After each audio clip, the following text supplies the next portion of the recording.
Rivers often exert a powerful influence on the economy of a country. But there's one river which actually controls the conditions of life in several countries of the world. It's 70 miles wide, yet has been seen by comparatively few people. I'll be back in a moment with the amazing facts about this mighty stream.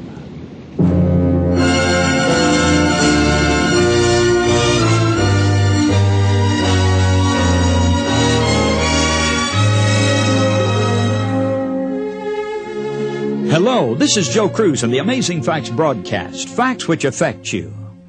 We're going to continue today our fascinating study about the intelligent design of created things, which proves the existence of a divine creator. One of the mysteries of nature was described in the Bible long before it was investigated by science. Let's read about it now in Job 38, verses 8 to 11. Or who shut up the sea with doors when it brake forth, as if it had issued out of the womb? When I made the cloud the garment thereof, and thick darkness a swaddling band for it, and brake up for it my decreed place, and set bars and doors, and said, Hitherto shalt thou come, but no further, and here shall thy proud waves be stayed. Now, friends, what beautiful poetic language we find here to describe the creation of the ocean. It speaks of it as being born and coming forth from the womb. God says that the cloud was the garment of it, and a thick darkness was a swaddling band placed around the ocean at its birth. And then God added, Here ye may come, but no further. Here shall thy proud waves be stayed. And do you know something? The scientists of this world have been amazed in learning the secrets of tidal actions. They still don't understand all the deep cataclysmic actions underwater which affect the tides and wave patterns. No naturalist on the face of the earth has figured out all the secrets of the swift tidal waves that move to and fro in their own mysterious ways. By the way, these tidal movements have been in perfect balance to contribute to man's comfort. I think of the mighty Gulf Stream, for instance. We don't know very much about it as an ordinary thing, but we do know that life in this United States of America would almost be impossible were it not for the tremendous warming influence of that great stream. The Gulf Stream comes up from the Gulf of Mexico and goes along the eastern seaboard and on up into the northern sections of the world. And this stream is just like a river flowing through the midst of the sea. You can see that it has a different color. You can tell exactly where the edge of it is because the water changes color there. When you look down on it from above, you can see just how wide it is. In fact, it's about 70 miles wide and about 3,000 feet deep.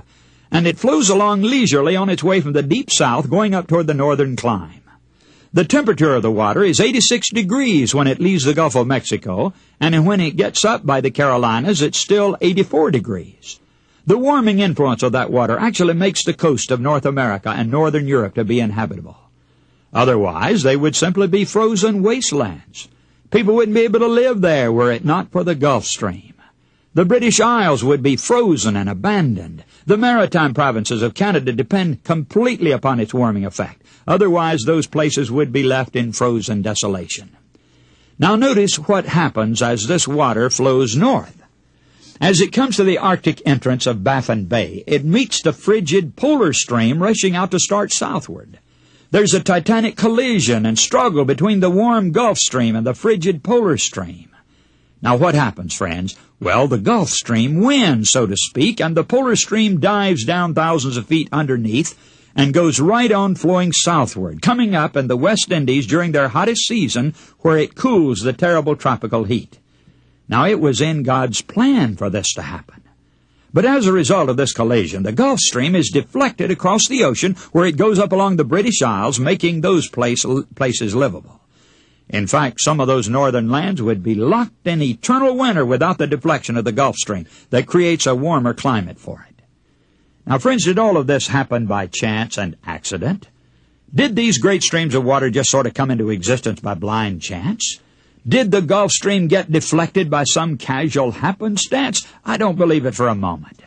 God was behind the entire plan. Now let's take a quick look at the creatures of the sea and see how intelligence and design came into the picture. Think of the fish for a moment that inhabit the oceans.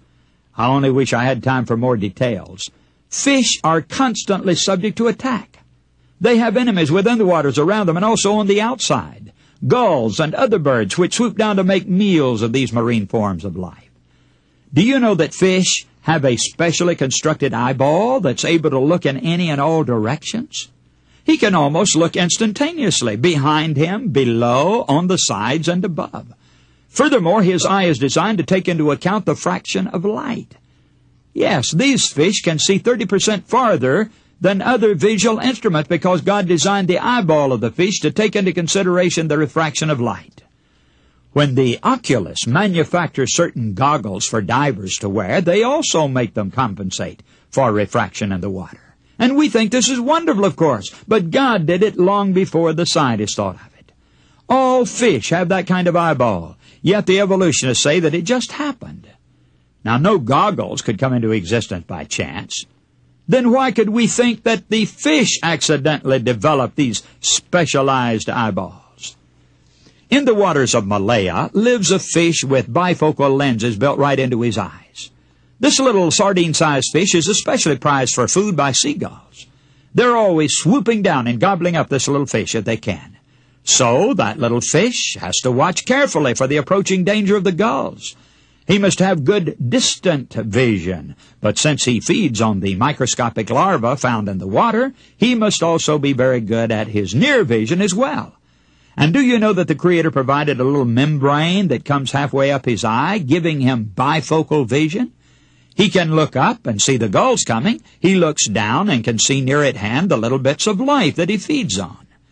Now, we think it's wonderful that skilled optometrists and oculists can perfect glasses that permit us to see near and then far away. Yet here's a fish that's been around for hundreds of years, which God made that way from the beginning. It didn't just blindly develop, friends. Intelligent design was behind its creation. But now, let's examine two Pacific Coast water birds. I can find no stronger evidence of design in nature than I find in one of these birds called the ouzel. It's a very friendly little bird that lives near mountain streams and is usually found where the water is very swift-flowing and splashy. It can be seen floating buoyantly along on the surface of the water, apparently weightless, and then suddenly that bird will sink to the bottom like a piece of lead. I mean, it'll just suddenly drop down to the bottom of the stream and begin to walk around down there, picking up bits of food from the bed of the stream. That's where he gets most of his food supply.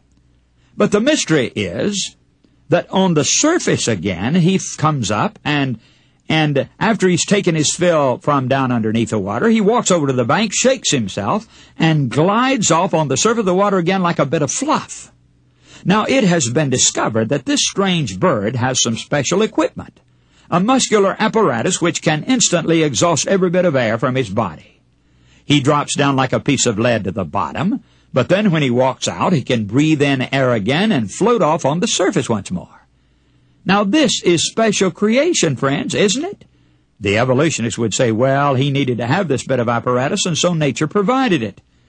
They don't say what nature is, of course. They maintain that it just grew by some accidental development. The truth is that God provided it. He made this particular bird the way he did because he saw that it needed this for survival. Now, another Pacific Coast bird lives on a diet of large worms, which he finds in holes in the sand. Because this worm is down at the very bottom of the hole, the bird must go down into the hole to get the worm out. Now, it so happens that his beak is just exactly the right size to reach down into the hole. But when he gets into the hole, his beak is squeezed in there and he can't open it to pick up the worm. Now, it would be a pretty bad predicament for the bird to see a luscious worm, put his beak down in there, but not be able to pick the worm up. Do you know what God arranged for this particular bird?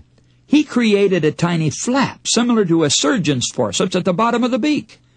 With this special organ, he can easily pick up the worm and pull his beak out and then gobble down his meal. Isn't it wonderful that God thought of a little bird and made something special so that it could get food conveniently? Yet men say God didn't have anything to do with it. It just grew that way because the bird needed it. Nature came along and made some forceps. No, friends, God had everything to do with that development. Isn't it wonderful that we have a God like that? And if he loves the little birds and provided the necessities for their existence and their comfort, don't you think he's willing to provide everything that we might need as well? He knows even when a sparrow falls, but he loves us even more. Some years ago, a clever biologist who didn't believe in evolution wrote an article on his findings entitled, "Evolution Goes to Pieces on a Bee's Knees." Now, the author reviewed the fact that evolution teaches that when a need for a certain organ develops in any creature, the organ is produced in response to the need. Nature itself, or some blind chance, supposedly, comes along and produces a necessary organ in order that that creature might survive. Well, he cited the example of the bees. Some bees crawl into the pollen-filled blossoms, and they get all stopped up with pollen. In fact, their breathing apparatus becomes so completely clogged that they can't even breathe while they're inside gathering that pollen. Now, it so happens that every bee has special brushes located on his knees, stiff brushes which he uses to clean out his breathing apparatus when he comes out of that blossom so that he doesn't suffocate. Now, this biologist noted that if it were true that creatures develop special body parts in response to a need, the very first bee to exist did not have them. Since he did not have any brushes on his knees, he would have suffocated when he went into that flower, and the whole bee family would have become extinct right then and there. Instead of these brushes developing slowly through the ages in response to a need, God made them on that bee so that the very first bee would survive. Otherwise, we wouldn't be seeing any of these busy little bees flying around now. Well, the conclusion is that God anticipated the needs of His creatures and made them with all the necessary apparatus. How thankful we ought to be that God does supply all our needs in advance. The Bible says, "The fool has said in his heart, there is no God." Only a God of love and power could have made these living creatures as we see them about us today. And if He cares for the tiny animal world, He certainly cares for us too. He loves us surely as much as He loves that little bird out on the West Coast. And He wants to save us, friends. He wants to take us with Him at last to that place where nature will be in perfect balance again, and where all the curse of sin will be forever removed. Isn't that a tremendous thought to anticipate? Look at it for a moment, friends. We're going to finally live in a world where the curse of sin will be totally removed. And we'll see the beauty and the glory and the perfect harmony of it all as God intended it in the beginning. And that great disorder of things that has come about because of transgression will be totally removed, taken away, and we'll see the beautiful, perfect operation of life again as God intended it to be. And, of course, man himself will be living in harmony with each other in that day. There'll be no more wars and disagreements. But God will have a people that He'll gather from the ends of the earth and bring them together into that perfect place that's been prepared especially for them. That place will be, of course, this earth turned back into a glorious paradise. Multitudes think of heaven as some dreamy, mystical place where nothing is real.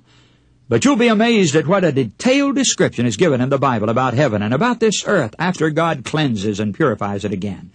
This will be the eternal home of the saints, right in this world, but it won't be the same world that you see now.